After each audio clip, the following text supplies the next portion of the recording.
완전 큰 음녀에 받을 심판을 네게 보이리라. 땅의 임금들도 그로 더불어 음행하였고 땅에 거하는 자들도 그 음행의 포도주에 취하였다 하고 고 성령으로 나를 데리고 광야로 가니라. 내가 보니 여자가 붉은 빛 짐승을 탔는데 그 짐승의 몸에 참람된 이름들이 가득하고 일곱 머리와 열 뿔이 있으며 그 여자는 자줏빛과 붉은빛 옷을 입고 금과 보석과 진주로 꾸미고 손에 금잔을 가졌는데 가증한 물건과 그의 음행에 더러운 것들이 가득하더라. 그 이마에 이름이 기록되었으니 비밀이라, 큰 바벨론이라, 땅의 음녀들과 가증한 것들의 어미라 하였더라. 오늘 이 시간에는 우리 음녀의 비밀, 음녀에 대한 해설이라는 제목으로 오늘 말씀 가지고 은혜 나누는 시간 갖도록 하시겠습니다. 요한계시록 전체 중에서 우리 17장, 18장은 바벨론의 멸망에 관해서 선언을 하고 또 그 바벨론은 어느 나라를 이렇게 상징하기도 하고 또 짐승으로 또 사단으로 이렇게 이제 그 표현이 되기도 합니다. 그래서 오늘 역시 그 음녀도 그냥 우리가 얘기하는 그런 음녀가 아니라 그냥 모든 나라를 회복시키는 그 미혹하는 모든 나라를 미혹하는 한 나라든지 한 왕이든지 어느 단체든지 이렇게 이해하시면 될 것입니다. 1절 보니까요. 또 일곱 대접을 가진 일곱 천사 중 하나가 와서 내게 말하여 가로되 이리 오라. 많은 물 위에 앉은 큰 음녀에 받을 심판을 내게 보이리라. 일곱 대접을 가진 일곱 천사가 우리 사도 요한에게 말하는 것입니다. 이리 오라. 그렇죠? 그러면서 많은 물 위에 앉은 큰 음녀에 받을 심판을 내게 보이리라. 이 많은 물은 뭐랄까요? 많은 물. 우리 요한계시록 17장 15절에 보게 되면은요 이렇게 기록되어 있습니다. 또 천사가 내게 말하되 네가 본 바 음녀에 앉은 물은 백성과 무리와 열국과 방언들이니라. 음녀에 앉은 물은 백성과 무리와 열국과 방언들이다. 그럼 이 물이 뭘 얘기하느냐? 우리 전 세계를 다 이렇게 의미한다. 이해를 하시면 될 것입니다. 근데 음녀가 거기에 앉아 있어요. 그럼 음녀는 뭘 하는 존재일까? 결과적으로 온 나라를 이렇게 미혹하는 이런 그 존재다. 또 온 나라를 또 미혹해서 또 하나님 보시기에 타락으로 이끄는 그런 존재임을 알 수가 있습니다. 그래서 이 많은 물 위에 앉은 여기 보니까 큰 음녀에 받을 심판을 네게 보이리라. 음녀인데 큰 음녀다. 그러니까 결과적으로 더욱더 큰 이 권세를 가지고 있는 음녀다. 이렇게 이해할 수 있습니다.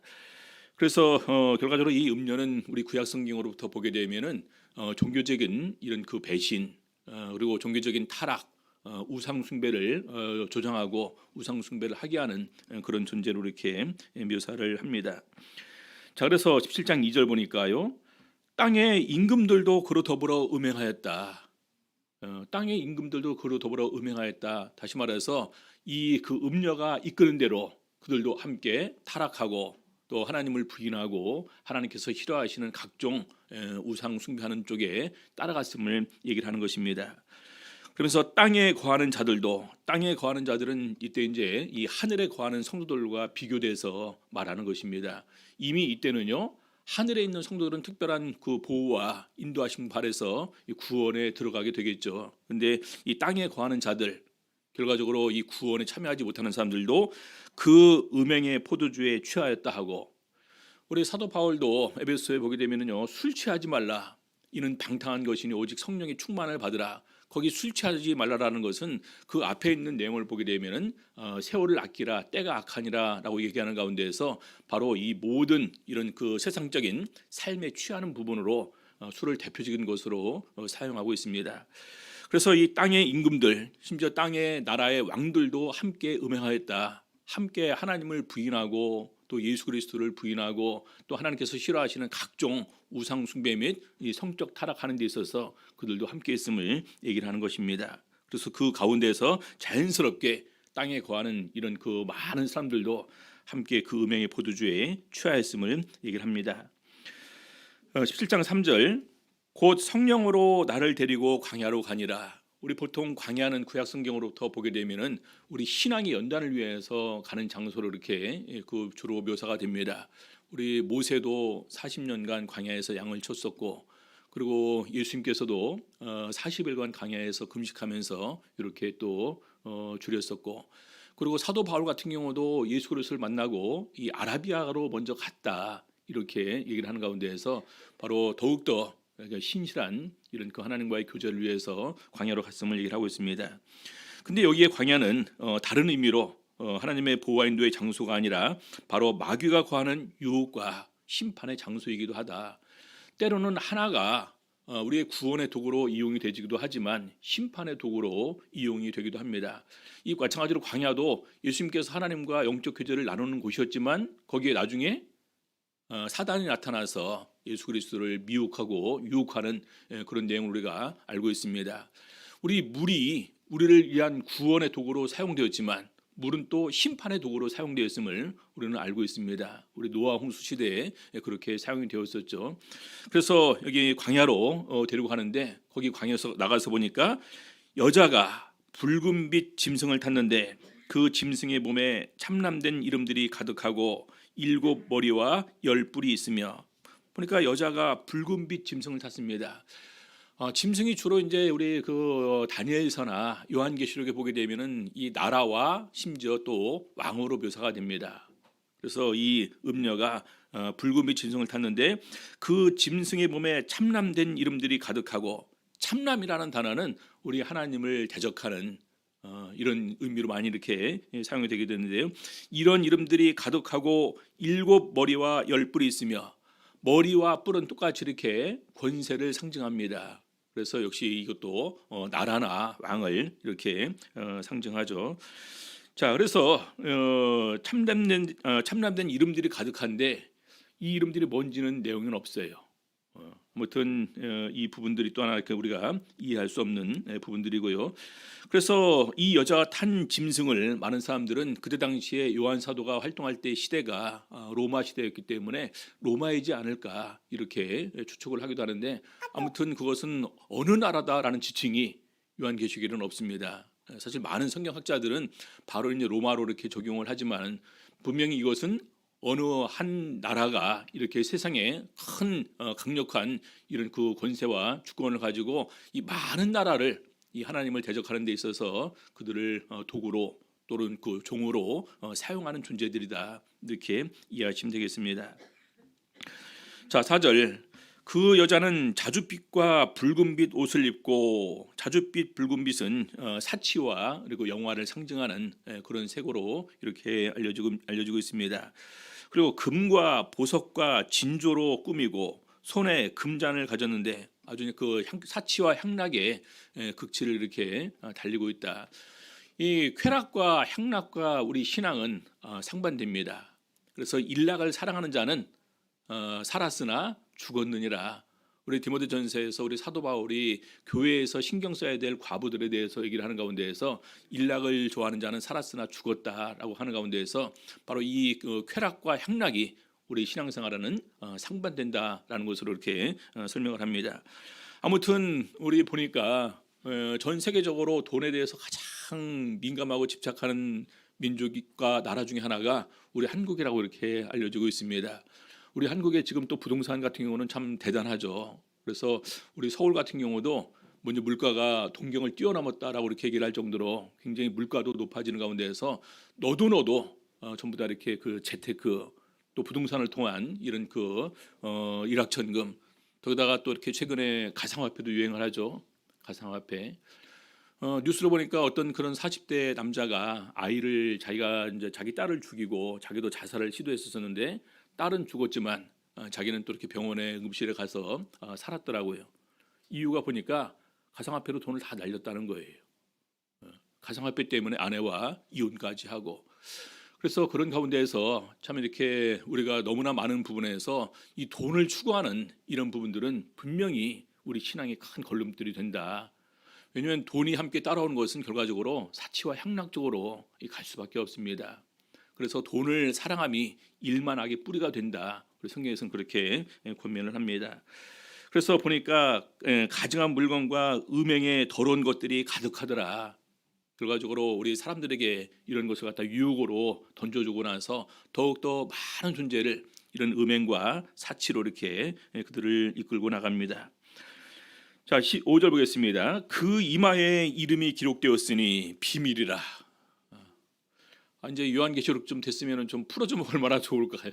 네, 비밀이 참 많습니다. 그렇죠? 그래서 참 이 그 계시록에서 있는 이런 부분들을 보게 되면은 참 어떤 부분은 참 속 시원하지 않다라는 생각을 할 때가 많이 있습니다. 그러면서 좀 던져놓은 것이 큰 바벨론이랍니다. 큰 바벨론. 바벨론은 지금까지 뭘 상징합니까? 하나님을 대적하는 이 사단의 이런 그 권세 아래 속한 이런 그 나라들을 이렇게 의미하고, 그런 가운데서 가장 강대한 힘을 가진 한 나라나 한 왕을 이렇게 의미를 합니다. 그래서 큰 바벨론이라. 땅의 음녀들과 가증한 것들의 어미라. 땅의 음녀가 보니까 하나가 아니래요. 그렇죠? 땅의 음녀들과 가증한 것들의 어미라.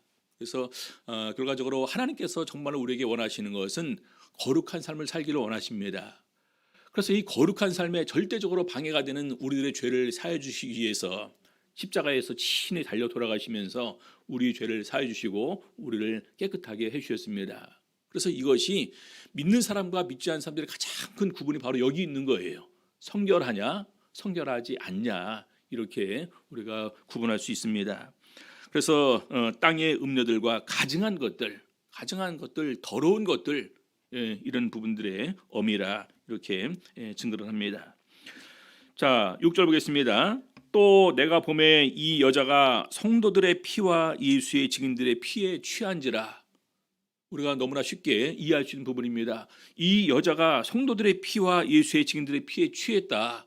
이것은 결과적으로 성도들을 엄청나게 심하게 박해를 하기 시작했고, 심지어는 많은 사람들이 예수의 증인으로 더불어 순교를 했다라는 것입니다. 그러면서 그들이 흘린 피에 취했다. 그래서 절대적으로 이들의 존재는 바로 이 세상을 타락하게 하고 또 미혹시켜서 하나님을 떠나게 하고 믿지 않게 하고, 더 나아가 이제는 믿는 성도들도 직접적으로 박해를 가하는 존재들이다. 이렇게 우리가 알 수가 있습니다. 굳이 구분한다면 성도들은 모든 하나님의 택하신 영적인 자녀들을 말하는 것이고, 예수의 증인들은 바로 복음을 증거하다가 순교한 사람들이다. 그래서 우리가 앞으로 세상이 쭉 진행되는 가운데에서 얼마나 큰 박해와 환란이 우리에게 다가올지 모릅니다. 그럼에도 불구하고 우리가 기억할 것은 우리는 성도들이라는 것입니다. 성도는 어디에 있습니까? 교회에 있습니다. 성도는 하늘나라에 있습니다. 영적 하늘나라에 이미 들어와서 우리가 살고 있는 존재들이고, 성도는 거룩한 무리로 부르심을 받은 존재들이다. 하나님의 택함 받은 존재이고, 그런 가운데서 더욱더 끝까지 믿음을 지키는 가운데서 우리에게 죽음이 온다 할지라도 그 죽음을 우리가 이기는 가운데서 주를 위해서 순교하는 이런 모습까지 나가는 사람들이 마지막까지 더욱더 하나님께 영광을 돌릴 수가 있게 되는 것입니다. 그래서 내가 그 여자를 보고 기이 여기고 크게 기이 여기니, 이렇게 큰 박해를 당하는데 하나님께서 왜 그 여자를 가만두실까, 이런 의미가 될 수도 있고요. 어떻게 저렇게 큰 권세를 가지고 이렇게 수많은 성도를 핍박하고 심지어는 죽이기까지 할까, 도대체 저 여자의 존재가 뭐냐라는 가운데서 기이 여겼다라는 것입니다. 자, 그래서 그 다음에 이제 7절에서부터 18절까지는 천사가 직접 이 부분을 해석을 해줍니다. 근데 해석을 해준다 할지라도 그래도 속선해하지 않아요. 저도 읽어보면서 이제 이 정도 천사가 직접적으로 해석을 해주면, 확실하게 해석을 해주면 얼마나 좋을까. 자, 7절 보겠습니다. 천사가 가로되 왜 기이 여기느냐, 내가 여자와 그의 탄 바 7머리와 10뿔 가진 짐승의 비밀을 네게 이르리라. 여기 보니까 왜 기이 여기느냐, 그러면서 여자와 그의 탄 바 7머리와 10뿔 가진 짐승의 비밀을 네게 이르리라. 직접적으로 해설을 해주겠다라는 것입니다. 자, 8절 보겠습니다. 네가 본 짐승은 전에 있었다가 시방 없으나 장차 무적행으로부터 올라와 멸망으로 들어갈 자니 땅에 거하는 자들로서 창세 이후로 생명책에 농명되지 못한 자들이 이전에 있었다가 시방 없으나 장차 나올 짐승을 보고 기이 여기리라. 여기 보니까 네가 본 짐승은 전에 있다가 지금은 없다라는 것입니다. 네가 본 짐승은 전에 있으나 시방은 없다. 장차 무저갱으로부터 올라와 멸망으로 들어갈 자니 누구를 말하는 걸까요? 첫 번째 견해는 사단이다 이렇게 얘기를 하기도 합니다. 그러면 요한계시록 우리 20장에 보게 되면은요, 사단이 땅에 내쫓기고 잠깐 잡혀서 무저갱으로 던지움을 받았다가 나중에 다시 무저갱에서 나와서 최후의 영적 순종을 하는 내용이 나옵니다. 참고로 한번 잠깐 보실까요? 요한계시록 20장 1절부터 3절까지 보겠습니다. 또 내가 보매 천사가 무저갱 열쇠와 큰 쇠사슬을 그 손에 가지고 하늘로서 내려와서 용을 잡으니 곧 옛뱀이요 마귀요 사단이라. 잡아 1,000년 동안 결박하여 무저갱에 던져 잠그고 그 위에 인봉하여 1,000년이 차도록 다시는 만국을 미혹하지 못하게 하였다가 그 후에는 반드시 잠깐 노일이라. 그래서 잠깐 노일이라. 자, 그러면서 7절에 1,000년이 참에 사단이 옥에서도요 나와서 땅의 사방 백성 곧 곡과 마곡을 미혹하고 모아 싸움을 붙이리니 그 수가 바다 모래 같으니라. 자, 10절에 또 저희를 미혹하는 마귀와 불과 유황못에 던지우니 거기는 그 짐승과 거짓 선지자도 있어 세세토록 밤낮 괴로움을 받으리라. 그래서 첫 번째는 마귀 사단을 말하고 두 번째는 바로 짐승을 말한다 이렇게 얘기를 하고 있습니다. 여기 보니까 10절에 거기는 그 짐승과 거짓 선지자도 있어. 그렇죠? 이 짐승은 그럼 어때 출현한 짐승인가? 요한계시록 13장에 보게 되면은요, 짐승이 나오는 내용이 있습니다. 그래서 첫 번째는 사단이고 두 번째는 이 짐승을 말하는데, 여기 보니까 1절에 내가 보니 바다에서 한 짐승이 나오는데 뿔이 10이요 머리가 7이니 여자가 탄 짐승과 흡사하죠. 그렇죠? 거의 같다고 해도 과언이 아닙니다. 그 뿔에는 10면류관이 있고 그 머리들에는 참람한 이름들이 있더라. 그래서 두 번째 견해는 짐승이다. 이 짐승의 존재는 뭐냐면 마귀의 추종자, 우리말로 말하면 이제 그 부하쯤 되겠죠. 그래서 그런 존재로 우리가 이해를 할 수가 있습니다.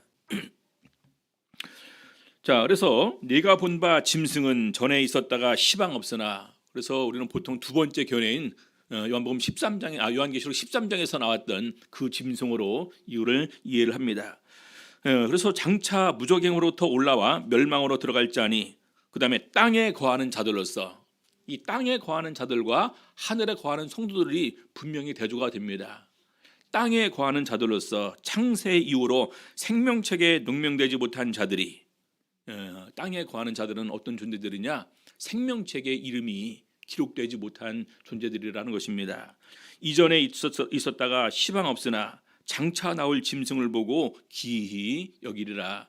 실제적으로 그 짐승이 잠깐 이렇게 죽었다가 부활하는 것으로 묘사가 되는데, 큰 권세를 가졌다가 그 권세를 뺏기고 완전히 이렇게 이제 없어진 나라나 없어진 권세나 다름없었다가 다시 큰 권세를 받게 될 것을 이렇게 의미합니다.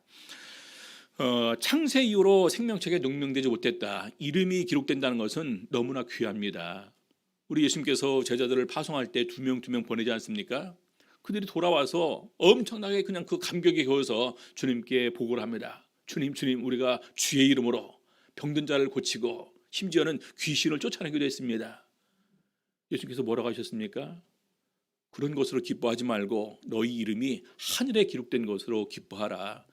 마지막 최후의 구원도 생명책에 기록된 사람만이 구원받는다라는 것은 이미 구약 성경에 기록이 되어 있는 부분입니다. 우리 요한계시록에도 역시 이런 부분들이 있죠. 계시록 3장 5절에 보면은요, 이기는 자는 이와 같이 흰 옷을 입을 것이요 내가 그 이름을 생명책에서 반드시 흐리지 아니하고, 이름을 생명책에서 반드시 흐리지 않겠다. 그래서 예수님께서도 분명히 우리의 이름이 생명책에 기록된 것으로 이렇게 증거를 하셨습니다. 자, 그러면서 13장 8절에도 죽임을 당한 어린 양의 생명책에 창세 이후로 농명되지 못하고 이 땅에 사는 자들은 다 짐승에게 경배하리라. 요한계시록 13장에 짐승이 출현해서 가장 막강한 권세를 가지고 많은 사람들을 미혹해서 억지로 자기를 추종하게 하고 경배하고 심지어는 경배하지 않는 자는 죽이기까지 하는 이런 일을 하게 되는데, 바로 생명책에 농명되지 못하는 사람들은 자연스럽게 짐승에게 경배하는 것을 하게 될 것이라는 것입니다. 자, 그러면서 20장 15절에 보니까 누구든지 생명책에 기록되지 못한 자는 불못에 던지우더라. 무엇이든지 속된 것이나 가증한 일 또는 거짓말하는 자는 결코 그리로 돌아오지 못하고 오직 어린 양의 생명책에 기록된 자들뿐이라. 그래서 우리 이름이 생명책에 기록된 것이 얼마나 귀하고 소중한 것인지를 우리는 분명히 아셔야 될 것입니다. 참 12월 5일부터 제 마음이 굉장히 무거운 가운데서 지내고 있습니다. 왜냐하면 하나뿐인 동기가 세상을 떠났습니다. 12월 5일 날 대만 총회에서 이렇게 이제 그 대표대회를 하는 가운데 이제 그 이사가 뽑혔고, 이사 중에서 이제 상무이사가 이렇게 뽑혀서 그 5호라는, 여기도 강남교도 한번 왔었었죠. 이제 5호 영웅 호걸에 이제 호자를 이렇게 이제 그 쓰는데, 제가 항상 놀리면서 5호 통제를 할 때 우리 한국에서는 그런 말을 많이 쓴다 이렇게 이제 얘기하면서 이렇게 이제 그 얘기를 했었는데, 아무튼 제가 대만에 있을 때 산지교회를 제일 많이 저를 데리고 이렇게 가주었고, 그리고 저녁 간식도 항상 데리고 다니면서, 그리고 이제 그 항상 중국어, 원래 그 사람이 이제 중문과 전공이었거든요. 그래서 중국어도 유머스러운 중국어 많이 그 이제 가르쳐 주었고, 그래서 정말 그 마음속에는 동기이면서 형이면서 좀 동역자란 이런 그 마음을 가지고 있었었는데, 아무튼 문선 이사로 선출까지 됐습니다. 상무이사로 12월 5일 날 대만에서 이렇게 그 총회에서 선출되고 그날 밤에 세상을 뜨신 거예요. 원래는 그 당뇨도 좀 있었고, 근데 이제 그 우하오 목자가 강남 와서 이제 저한테 얘기를 하면서 그런 얘기를 했던 기억이 있습니다. 대만에 임국교회가 있죠. 임국교회 청년들이 한때 보니까 자기를 계속해서 이렇게 눈치 보면서 피하더라. 신나게 얘기하고 이렇게 얘기하고 있다가도 내가 들어가면 갑자기 조용해지더라. 그래서 물어보니까 하는 말이, 어느 한 청년이 환상 가운데서 이렇게 천국에 가게 되었었는데, 그 천국을 쭉 구경하다 보니까 너무나 좋고 너무나 아름다운데, 보니까 어느 집에 문패가 이렇게 기록돼 있더라, 이름이. 근데 그 이름이 5호라는 것이더라. 5호 목자. 그래서 그 형제는 생각하기를, 하나님께서 우리 목자님 불러가실 모양이다. 왜냐하면 예수님께서 너희는 마음에 근심하지 말라, 하나님을 믿으니 또 나를 믿으라. 내가 가서 처소를 예비하면 다시 와서 너희를 영접하여 나 있는 곳에 너희를 있게 하리라. 그래서 이렇게 이름까지 다 기록되어 있던 것은 이미 다 준비가 된 것 아니냐. 하나님께서 우리 젊은 목자님 불러가실 모양이다. 이렇게 이제 생각을 해서, 너무나 목자님도 불쌍하고 사모님도 불쌍하고 그 하나뿐인 자녀도 불쌍해서 너무나 불쌍하니까 자기들끼리 얘기만 하고 목자님한테 얘기를 못한 것입니다. 그래서 이제 어느 날 두지 않겠다 싶어서 교사를 불러서, 왜 그러냐, 이거 며칠간 왜 전부 다 나를 피하냐 라고 하니까 이제 그제서야 실토를 하더라는 것입니다. 최근에 우리가 전부 다 말한 것이 우리 목자님에 관해서 얘기한 부분이었다 하면서 이런 얘기를 쭉 하면서 얘기를 들려주더라는 것입니다. 그래서 그 내용을 가지고 저한테 자랑하더라고요. 내 이름은 이렇게 기록돼 있다. 심지어 나를 위한 집도 준비가 돼 있다. 넌 있냐?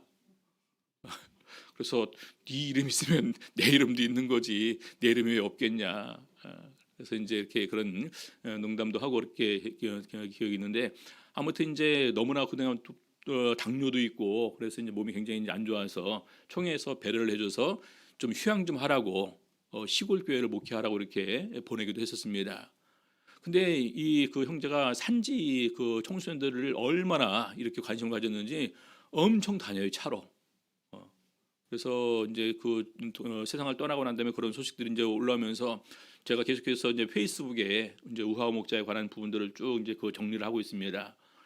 너무나 많은 사람들이 그의 죽음을 안타까워하면서, 우리 이제 저기 생각이 나더라고요. 우리 사도행전에 도로가가 죽으니까 베드로가 거기 가니까 다른 사람들이 전부 다 도로가가 살아있는 동안에 지어서 나눠준 이런 옷들을 다 내어 보여주면서 정말로 슬피 우는 이런 모습을 이렇게 보여줬었는데, 아무튼 그런 모습이 생각이 나요. 그래서 정말로 많은 우리 그 산주교회 형제들이 아버지처럼 형처럼 정말 이렇게 이제 그 정말로 좋은 목자로 그를 기념하면서 추억하면서 눈물의 모습을 페이스북에 이렇게 보내면서 아무튼 저도 정리하면서 또 눈물 흘리고 정리하면서 또 눈물 흘리고 그래서 내일이 이제 입관식입니다. 내일이 입관식 입관하고 이제 화장하겠죠. 그리고 12월 26일이 이제 교회에서 북대중 교회 총회에서 장례식을 이렇게 치르게 됩니다.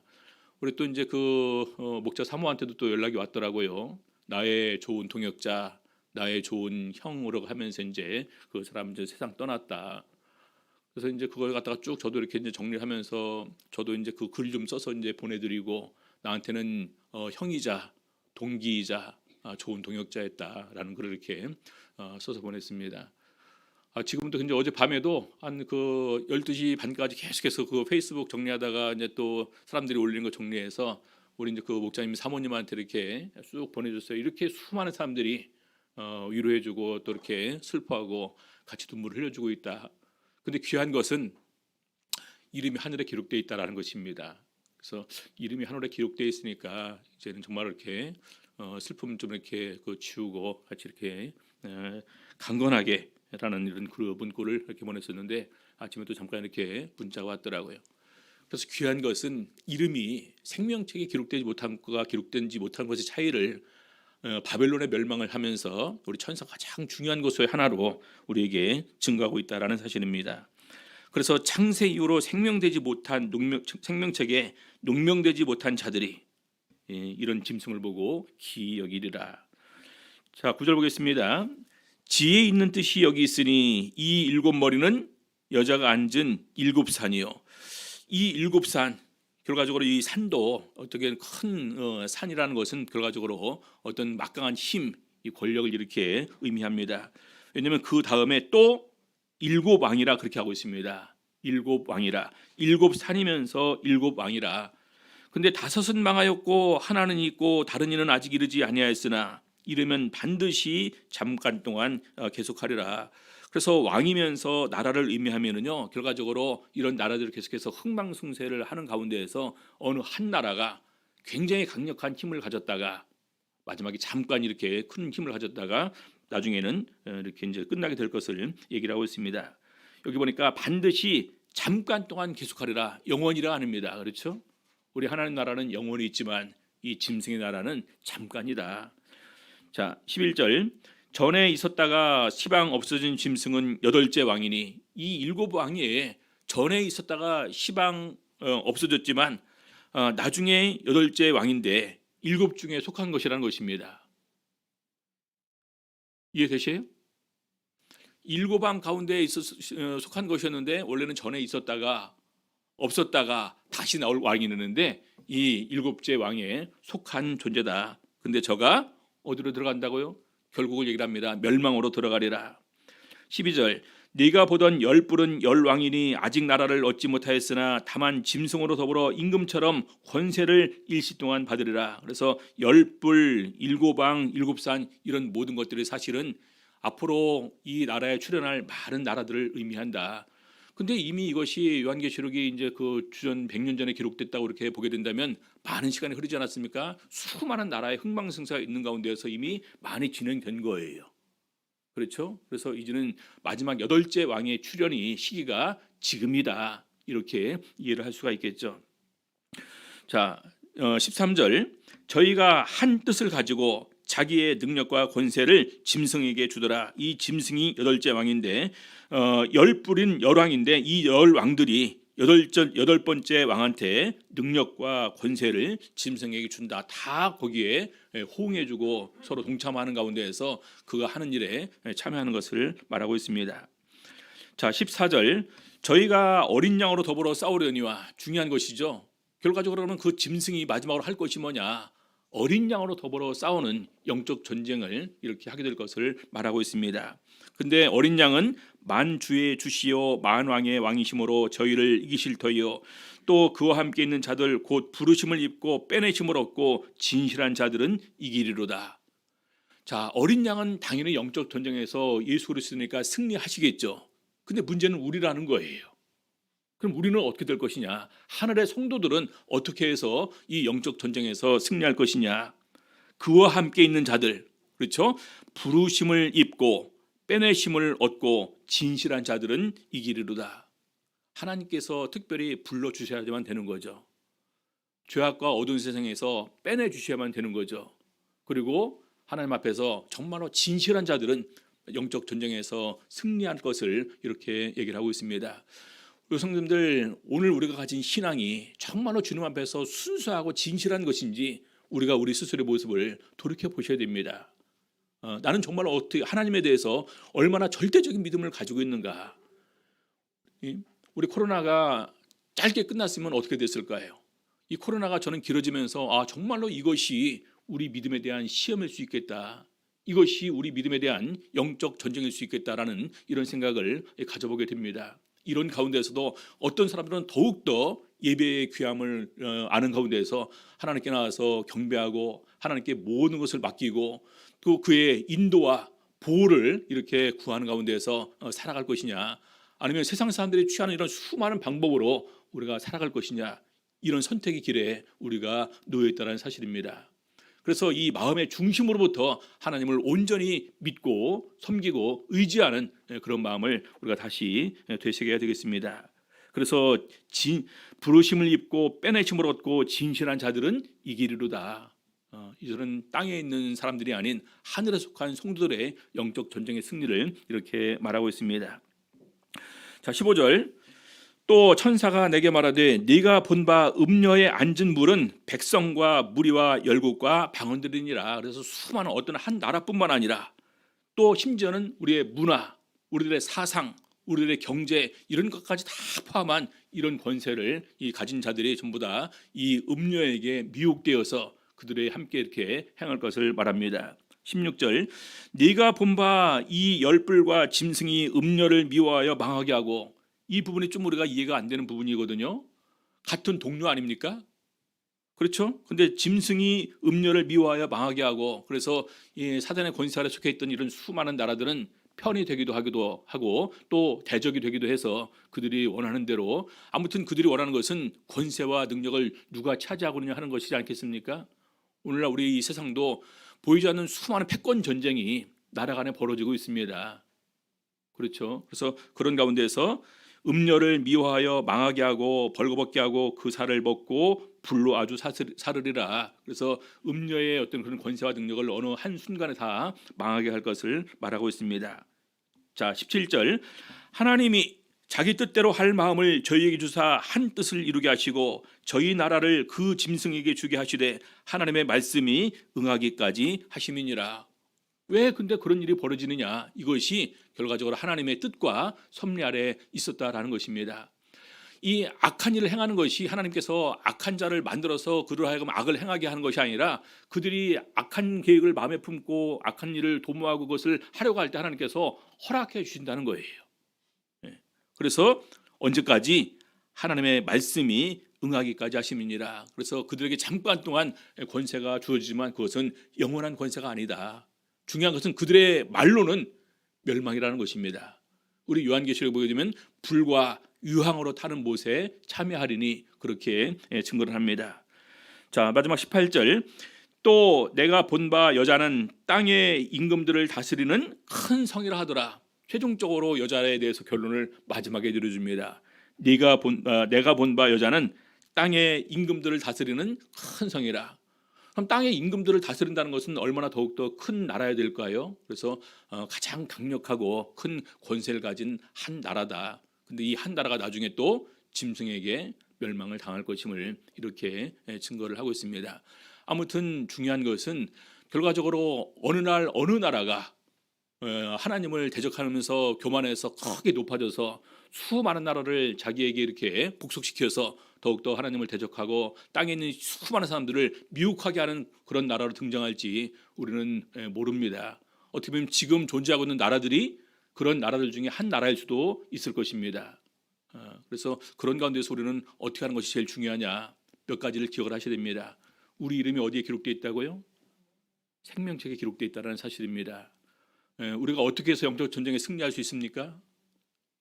은혜입니다. 하나님의 은혜 가운데서. 왜냐하면 부르심과 빼내심은 은혜이지 않습니까? 그렇죠? 그래서 하나님의 은혜를 절대로 우리가 잊지 않는 가운데에서 마지막으로 진실한 사람들, 거룩함을 추구하는 이런 성결한 성도들이 영적 전쟁에서 승리할 수 있다는 사실을 꼭 기억을 하시기 바랍니다. 그래서 원하옵기는 우리 강남교회 성도님들이 마지막 말세로 가는 가운데서 더욱더 우리 믿음의 순수성을 지키시고 영적으로 깨어있는 가운데서 신앙생활함을 통해서 우리 하나님께서 예비하신 대로 점점 진행되는 이 세상에서 다 구원에 참여할 수 있는 성도님들 다 되시기를 예수 이름으로 바랍니다. 목도하시겠습니다.